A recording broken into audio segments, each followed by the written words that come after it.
नमस्कार, मैं kidney doctor Bhandari आपका स्वागत करता हूं kidney doctor Bhandari awareness channel पर।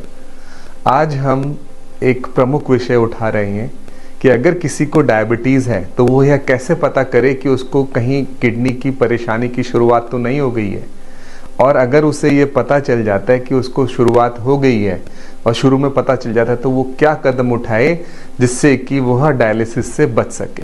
अब जैसा आप सब लोग भी देख ही रहे हैं कि हर 3 में से 1 आदमी को डायबिटीज़ हो रही है और इंडिया डायबिटीज़ का राजधानी बन चुका है।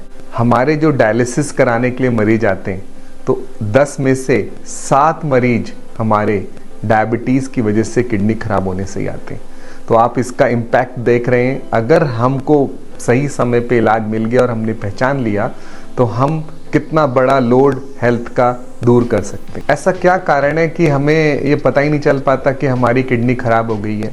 नेचुरल सीक्वेंस ऐसा होता है कि पहले हमारा वजन बढ़ता है, वजन बढ़ने के बाद blood pressure, uric acid, cholesterol बढ़ता है और उसके बाद धीरे धीरे करके शुगर हो जाती है। और फिर इनमें से जिनको शुगर होती है 30% लोगों को किडनी की प्रॉब्लम हो जाती है। डायबिटीज़ किडनी डिजीज़ की भी 5 स्टेजेस होती हैं, पर ये जो क्रॉनिक किडनी डिजीज़ की 5 स्टेज होती है उससे बिल्कुल अलग होता है। क्रॉनिक किडनी डिजीज़ की 5 स्टेज उसके GFR पे निर्भर करती है, पर इसमें जो GFR होता है वो स्टेज 4 पे जाके खराब होता है। डायबिटीज़ किडनी डिजीज़ की जो सबसे अच्छी स्टडी की थी वो मोगनसेन ने की थी और उन्होंने बताया था कि डायबिटीज़ किडनी स्टेज की 5 स्टेजेस होती है। जो पहली स्टेज होती है वो होती है हाइपर फिल्ट्रेशन की, यानी कि जो किडनी की छलनियाँ होती हैं हमारी, ग्लोमेरुलस होते हैं, उसमें फिल्ट्रेशन बढ़ जाता है, उसका साइज़ बढ़ जाता है, किडनी का साइज़ थोड़ा सा बढ़ जाता है। पर ये बताना बड़ा मुश्किल होता है कि किडनी का साइज़ बढ़ गया क्योंकि वो थोड़ा सा बड़ा होता है।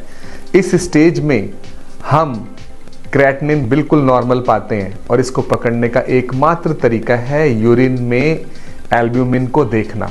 यूरिन में जो एल्ब्यूमिन देखते हैं वो माइक्राल एक टेस्ट होता है, उसके द्वारा हम उसको चेक करते हैं।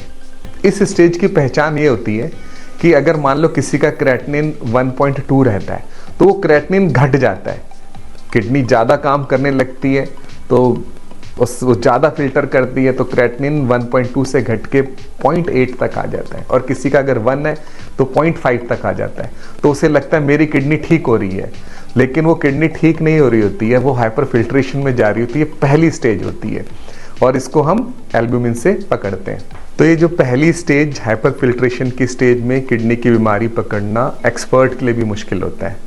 फिर दूसरी स्टेज जो आती है उसमें हमारा किडनी का GFR वापस नॉर्मल आ जाता है, नॉर्मल यानी क्रेटिनिन नॉर्मल रेंज में ही होता है।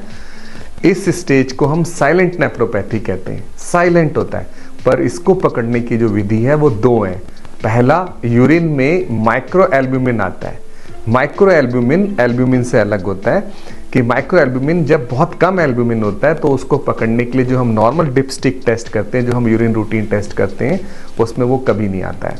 उसके लिए स्पेशल होती है माइक्राल स्ट्रिप्स जो क्रोमेटोग्राफी मेथड से देखते हैं, वो पकड़ पाती हैं कि 20 से 200 माइक्रोग्राम के बीच के एल्ब्यूमिन को पकड़ लेती है। तो कभी कभी एल्ब्यूमिन आने लगता है, जैसे ज़्यादा एक्सरसाइज कर ली, बुखार आ गया, थकान हो गई, ऐसे केसेस के अंदर आपको एल्ब्यूमिन मिलेगा। और दूसरा मेथड होता है कि हमारे ब्लड प्रेशर में बदलाव आता है। नॉर्मल आदमी के ब्लड प्रेशर में एक खास पैटर्न होता है कि रात को उसका ब्लड प्रेशर दिन के ब्लड प्रेशर से गिर जाता है। यानी अगर उसका सुबह 120 है, दिन में 120 है, तो रात को सोते समय वो 110 मिलीमीटर मर्करी चला जाता है, यानी 10 मिलीमीटर कम से कम गिरता है। ये नॉक्टर्नल डिप जो होता है ये खत्म हो जाता है साइलेंट नेफ्रोपैथी यानी सेकंड स्टेज में।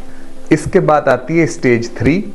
स्टेज 3 में जो ये माइक्रो एल्ब्यूमिन निकल रहा होता है ये फिर अब लगातार निकलता है, बीच बीच में नहीं निकल रहा होता है। तो आप 3 महीने 6 महीने जब भी टेस्ट कराएंगे हर समय आपको माइक्रो एल्ब्यूमिन मिलता रहेगा और इसमें भी ब्लड प्रेशर हल्का हल्का बढ़ने लगता है हमारा। फिर स्टेज 4 आती है जिसमें प्रोटीन यूरिया अब उसके लिए हमें कोई स्पेशल टेस्ट नहीं करना पड़ता, डिपस्टिक रूटीन टेस्ट में ही वो पकड़ में आने लगता है, इतना ज़्यादा प्रोटीन यूरिया हो जाता है।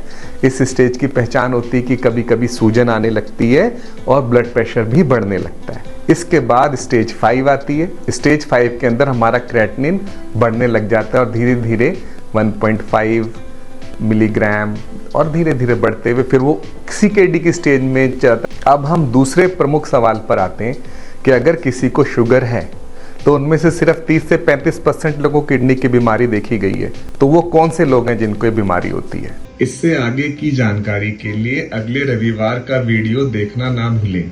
हमसे जुड़ने के लिए बहुत बहुत धन्यवाद। डायबिटिक किडनी से बचने के उपाय के साथ हम फिर मिलेंगे। आपका किडनी डॉक्टर भंडारी। नमस्कार।